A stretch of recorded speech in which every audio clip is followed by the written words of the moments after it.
नमस्कार, आप देख रहे हैं जोहार झारखंड। मैं हूं आपके साथ रुचिकर। आज शुरुआत करेंगे खबरों का। दिल्ली के महिपालपुर के रिजॉर्ट में ठहरे 8 बागी कांग्रेस विधायकों ने अपना ठिकाना बदल दिया है। फिलहाल वो कहां ठहरे हुए हैं इसका पता नहीं चल सका है। इन विधायकों ने कल नई दिल्ली में झारखंड कांग्रेस के प्रभारी गुलाम अहमद मीर से मुलाकात भी की थी, जिसमें उनके तेवर तल्ख दिखाई दे रहे थे। उन्होंने कांग्रेस अध्यक्ष खड़गे से मुलाकात कराने की मांग भी की और साथ ही झारखंड विधानसभा के बजट सत्र का बहिष्कार करने की भी धमकी दी। आज इन बागी विधायकों की किसी कांग्रेस नेता से मुलाकात की खबर अभी तक सामने नहीं आई है। तो देखिए ये तस्वीर, जहां पर नाराज विधायकों ने अपना ठिकाना बदल लिया है, लेकिन अभी वो कहां है इसका कोई भी पता नहीं चल सका है। इन विधायकों ने कल नई दिल्ली में झारखंड कांग्रेस के प्रभारी गुलाम अहमद मीर से मुलाकात की थी, जिसमें उनके तल्ख तेवर भी नजर आए थे।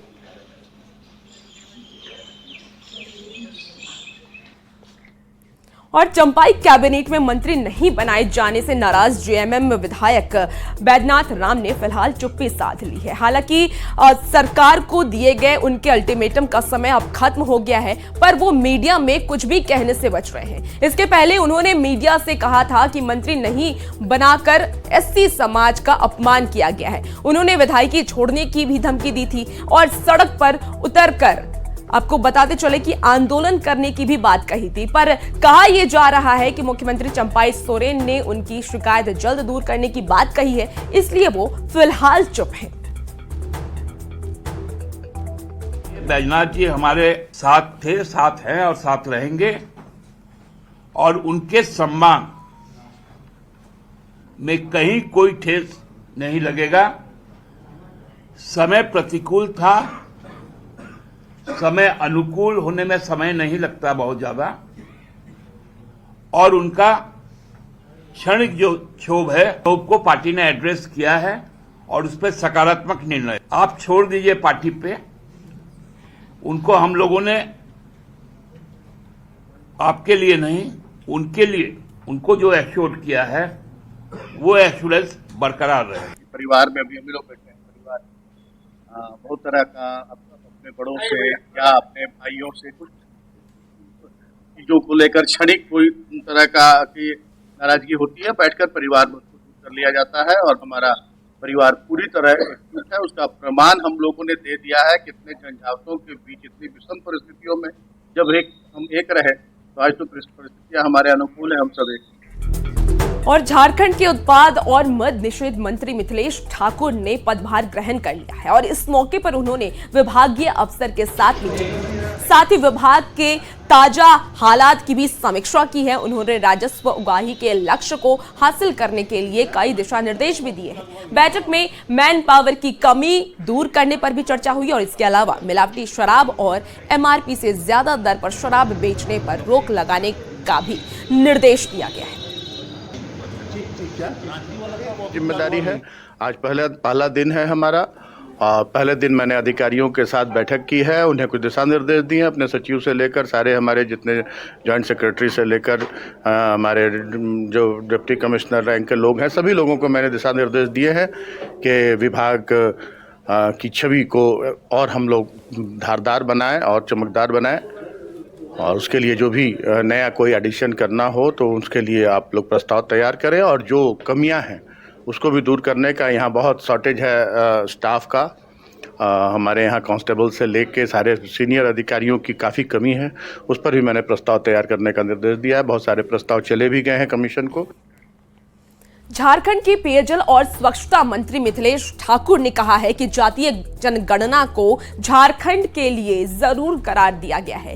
राष्ट्रीय परशुराम युवा वाहिनी ने पलामू में उनका गर्मजोशी से स्वागत किया है। इस मौके पर उन्होंने चंपाई सरकार की उपलब्धियां भी गिनाई है। तो ये तस्वीरें देखिए जहां मिथिलेश ठाकुर नजर आ रहे हैं और नितांत आवश्यक है किसी भी राज्य के लिए कि जितनी संख्या इस जाति के समुदाय की है, ताकि उनको अपनी संख्या के अनुसार उनकी भागीदारी मिल सके, उनको उनका हक अधिकार मिल सके। ये बहुत बड़ा निर्णय माननीय हमारे मुख्यमंत्री चंपा सोरेन जी ने बहुत अच्छा निर्णय लिया है और सभी लोगों को बढ़ चढ़कर आगे आना चाहिए और इसमें अपनी भूमिका निभानी चाहिए। और अब बिहार के बाद झारखंड देश का दूसरा राज्य होगा जहां जातीय गणना कराई जाएंगी। इस मुद्दे पर कई सियासी दलों की अपनी अपनी राय है। देखिए ये खास रिपोर्ट।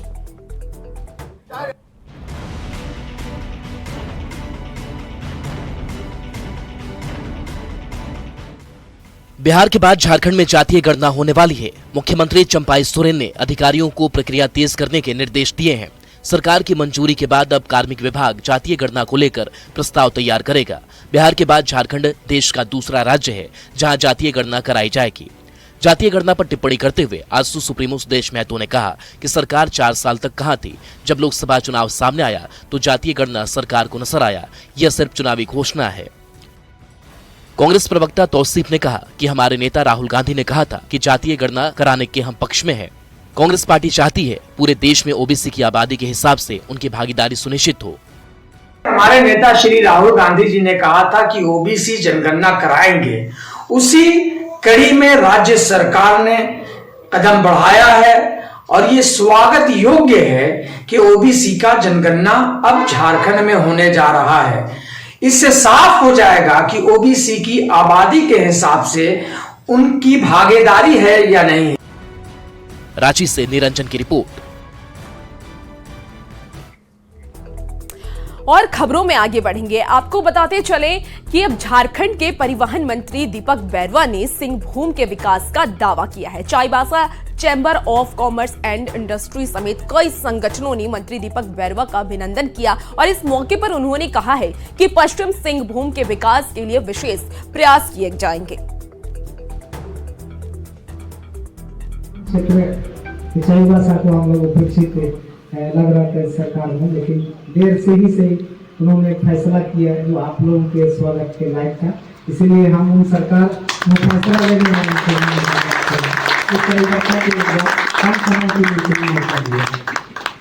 आप सब उनके सुझाव को हम लोग प्राथमिकता से लेंगे। इन बातों को सरकार में शामिल कर इस जिला को एक विशेष अवसर प्रदान करने का मेरा प्रयास होगा। और झारखंड में 36,000 डॉक्टर की जरूरत है, पर सिर्फ 6,000 डॉक्टर ही ड्यूटी पर हैं। 30,000 डॉक्टर के साथ साथ 53% पैरामेडिकल स्टाफ की भी कमी है। प्रधान स्वास्थ्य सचिव अजय सिंह ने न्यूज 18 से खास बातचीत में ये दावा किया है कि मैन पावर की इस कमी को दूर करने के लिए हर संभव प्रयास किए जा रहे हैं। साथ ही आयुष्मान कार्ड और मेडिकल सिटी के निर्माण पर भी जोर दिया जा रहा है। सबसे पहला सवाल तो ये कि कहा जाता है कि स्वास्थ्य विभाग में मैन पावर की बहुत ज़्यादा कमी है।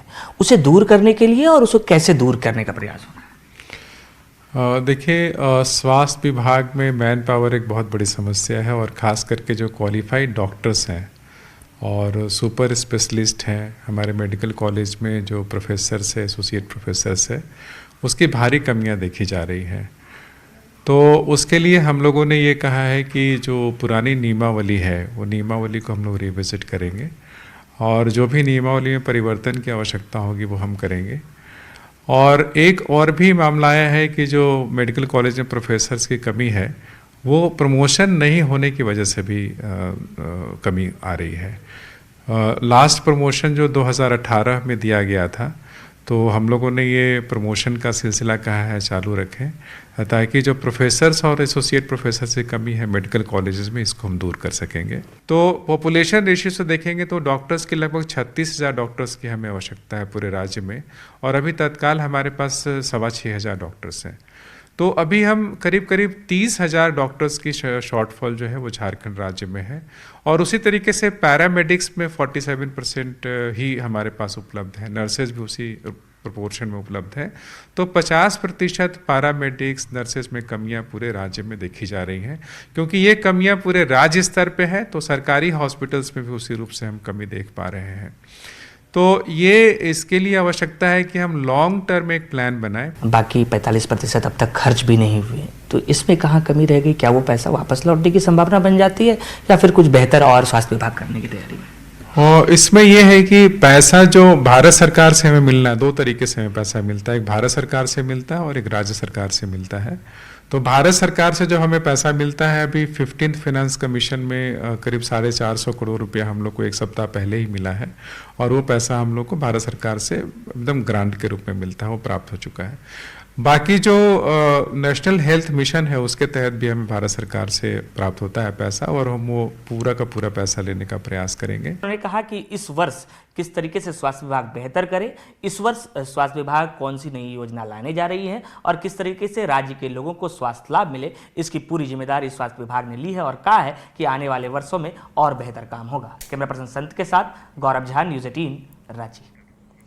और धनबाद के आकाश किनारी की 19 साल की छात्रा लक्ष्मी कुमारी को श्यामडीह से दिन दहाड़े अगवा कर लिया गया। पीड़ित छात्रा ने खुद फोन करके परिजनों को अपहरण की सूचना दी है। परेशान परिजनों ने तुरंत कतरास पुलिस से छात्रा की रिहाई की गुहार लगाई है। अब तक अगवा छात्रा का पता नहीं चल सका है। छात्रा को उसके भाई मुकेश ने कंप्यूटर क्लास ले जाकर छोड़ा था, पर जब लौटने का समय गुजरा तब भी छात्रा घर नहीं लौटी। तभी फोन पर उसने अपहरण की सूचना दी।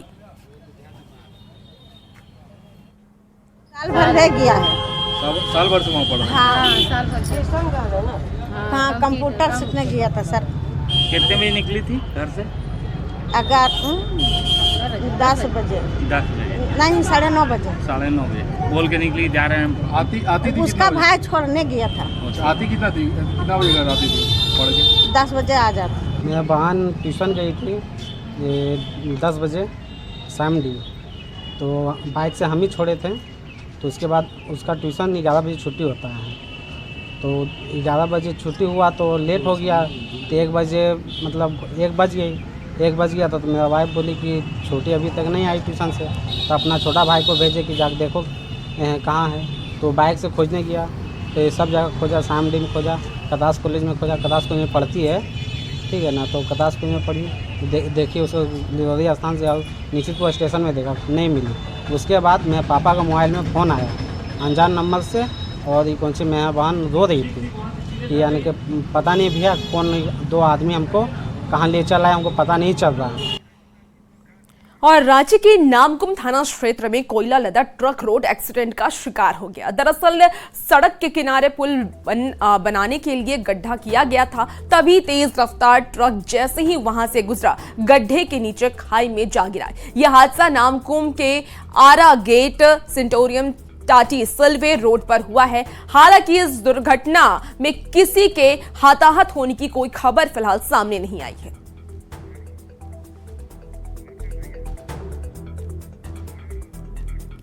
और साहिबगंज में शातिर पत्थर माफिया बगैर माइनिंग चालान के ओवरलोडेड ट्रक चलवा रहा था। इसके लिए व्हाट्सएप ग्रुप भी बनाया गया था, जिसके जरिए पुलिस अफसरों की रेकी हो रही थी। इस मामले में साहिबगंज पुलिस ने 39 आरोपी पर केस दर्ज किया है, और इसमें पत्थर माफिया पवन गुप्ता और तपन गुप्ता का भी नाम सामने आया है। ये दोनों रहीमटाड़ और श्यामनगर चेक पोस्ट पर तैनात अफसरों की मिलीभगत से स्टोन चिप से ओवरलोडेड ट्रक को पार करवाते थे। अफसरों ने औचक निरीक्षण के दौरान ये गड़बड़ी पकड़ी है, और इसका वीडियो भी वायरल हो रहा है।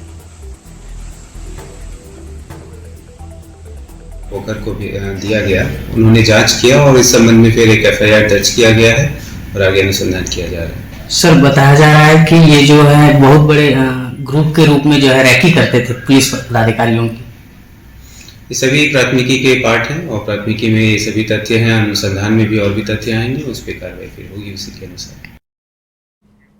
और हजारीबाग में मुख्यमंत्री चंपाई सोरेन ने कई ग्रामीणों को अबुआ आवास योजना की स्वीकृति पत्र प्रदान की है। उत्तर छोटा नागपुर में 1,84,000 से ज्यादा परिवारों को इस योजना का लाभ दिया जाना है। और इस मौके पर मुख्यमंत्री चंपाई सोरेन ने कहा है कि फिलहाल पूरे झारखंड में 20 लाख से ज्यादा परिवारों को अबुआ आवास योजना दिया जा रहा है। साथ ही उन्होंने साल 2027 तक हर परिवार को अपना घर देने का दावा भी किया है। मुख्यमंत्री चंपाई सोरेन से सावित्री बाई फुले योजना और मुख्यमंत्री ग्राम गाड़ी योजना और इसके साथ ही सर्वजन पेंशन योजना का भी लाभ देने का निर्देश दिया गया है।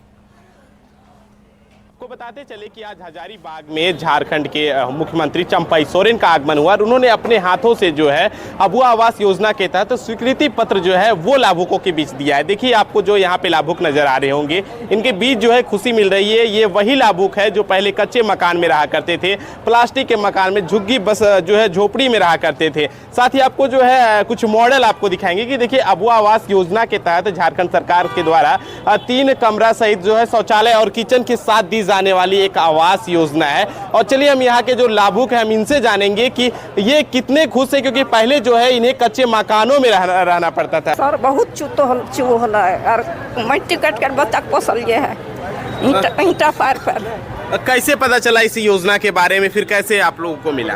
कैसे मिला? गाँव ने कि यह मुखिया सरपंच साहब तो तखनी बहुत दिखा दिलिए, घर फोटो खींच लेते हैं। मुख्यमंत्री के द्वारा जो है अभी आपको स्वीकृति पत्र दिया गया है, जो है आवास का योजना, आप जो है आपके एक पक्का मकान आपको मिलने वाला है। कितना खुश है? खुश ही है, खुश है। सरकार को क्या कहेंगे?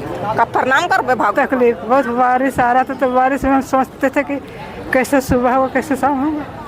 कैसे जानकारी मिला योजना के बारे में और फिर कैसे आगे जो है आपको मतलब अभी स्वीकृति पत्र तक जो है वो आपको प्रदान किया गया? गांव से पता चला, वहाँ निवेदन रखे, वहाँ निवेदन से फिर वो लोग से गए और चेक में गए, चेकिंग गए और उसके बाद मिला।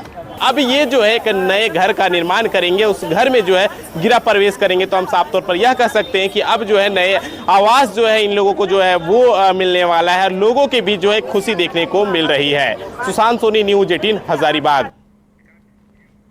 और फिलहाल इस बुलेटिन में इतना ही। खबरों का सिलसिला ऐसे ही चलता रहेगा। बने रहिए न्यूज़ 18 बिहार झारखंड के साथ।